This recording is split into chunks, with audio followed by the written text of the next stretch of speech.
আসসালামু আলাইকুম। নাদিয়ার রান্নাঘরে সবাইকে স্বাগতম। আমার আজকের রেসিপি হচ্ছে চিকেন ভুনা, বা আপনারা এটাকে আচারি চিকেনও বলতে পারেন। আমরা সাধারণত ছুটির দিনে বা মুখের স্বাদ বদলানোর জন্য মাংস রান্না করে থাকি, আর সেটা বেশিরভাগই হয়ে থাকে চিকেন। নর্মালি আমরা যেভাবে চিকেন রান্না করে থাকি তার থেকে সামান্য ভিন্ন এই চিকেন রান্নাটি। খেতে কিন্তু অসম্ভব মজার।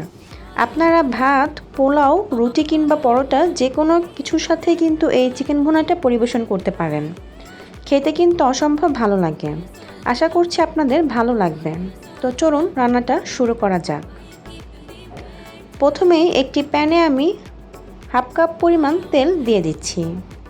তারপর এখানে আমি আস্ত কিছু গরম মশলা এবং 1 চামচ পরিমাণ পাঁচফোড়ন দিয়ে দিচ্ছি। পাঁচফোড়ন দেওয়াতে এই চিকেন ভুনাতে কিন্তু খুব সুন্দর একটি অ্যারোমা ছড়ায় এবং খেতে কিন্তু খুবই ভালো লাগে। সব মশলা থেকে যখন খুব সুন্দর অ্যারোমা ছড়াবে তখন আমি এখানে 1 কাপ পরিমাণ পেঁয়াজ অ্যাড করে দিচ্ছি।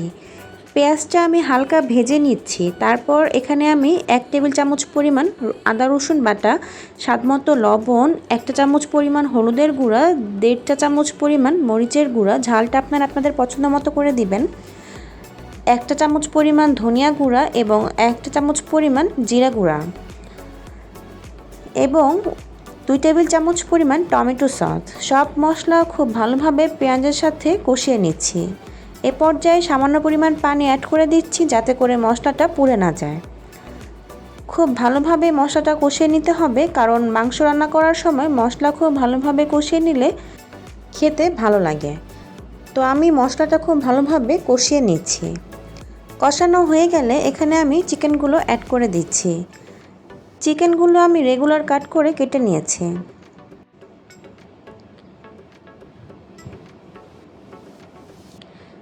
চিকেনগুলো দেওয়া হয়ে গেলে আমি এখন চিকেনগুলোকে মশলার সাথে খুব ভালোভাবে মিশিয়ে নিচ্ছি। মশলার সাথে চিকেনগুলো খুব ভালোভাবে কষিয়ে নিতে হবে। এ পর্যায়ে আমি চুলার আঁচটা মিডিয়ামে রেখেছি। মিডিয়ামে রেখে 3 থেকে 4 মিনিট এই চিকেনগুলোকে মশলার সাথে খুব ভালোভাবে কষিয়ে নিচ্ছি। তারপর ঢাকনা দিয়ে কিছুক্ষণ অপেক্ষা করছি। কিছুক্ষণ পর ঢাকনা খুলে দেখে নিচ্ছি। চিকেন থেকে বেশ কিছুটা পরিমাণ পানি বের হয়েছে। এ পর্যায়ে খুব ভালোভাবে চিকেনগুলো নেড়েচেড়ে মিশিয়ে নিচ্ছি। ঢাকনা দিয়ে দিচ্ছি আরও 10 থেকে 15 মিনিটের জন্য। 10 থেকে 15 মিনিট পর দেখা যাবে চিকেনগুলো প্রায় সিদ্ধ হয়ে গিয়েছে। তারপর এখানে আমি 1 কাপের থেকে কিছুটা কম পরিমাণ পানি অ্যাড করে দিচ্ছি আরও ভালোভাবে চিকেনগুলো সিদ্ধ হওয়ার জন্য। 4টি কাঁচামরিচ এবং হাফ চা চামচ পরিমাণ চিনি, হাফ চা চামচ পরিমাণ জিরা গুঁড়া এবং হাফ চা চামচ পরিমাণ গরম মশলা গুঁড়া অ্যাড করে দিচ্ছি। শেষে গরম মশলা গুঁড়া এবং জিরা গুঁড়া দিলে এই চিকেনের ফ্লেভারটা কিন্তু খুবই ভালো আসে। আমার চিকেন রান্না করা পুরোপুরি কমপ্লিট। এখন আমি আপনাদের পরিবেশন করে দেখাচ্ছি। এই চিকেন রান্নাটা একটু মশলাদার হয়ে থাকলেও এটা খেতে কিন্তু খুবই মজা। আপনারা দেখে নিশ্চয়ই বুঝতে পারছেন। আজকের এই চিকেন ভুনাটি আমি পরিবেশন করেছি মুগ ডালের পোলাওর সাথে। আপনারা চাইলে রুটি কিংবা পরোটার সাথেও পরিবেশন করতে পারেন। আশা করছি আমার আজকের এই চিকেন ভুনার রেসিপিটি আপনাদের ভালো লেগেছে। ভালো লাগলে বাসায় অবশ্যই ট্রাই করে আমাকে কমেন্ট করে জানাবেন।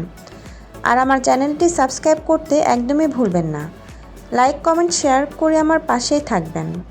ভালো থাকবেন সবাই। পরবর্তী আরও একটি রেসিপি দেখার আমন্ত্রণ জানিয়ে আজকে এখানেই বিদায় নিচ্ছি। আল্লাহ হাফেজ।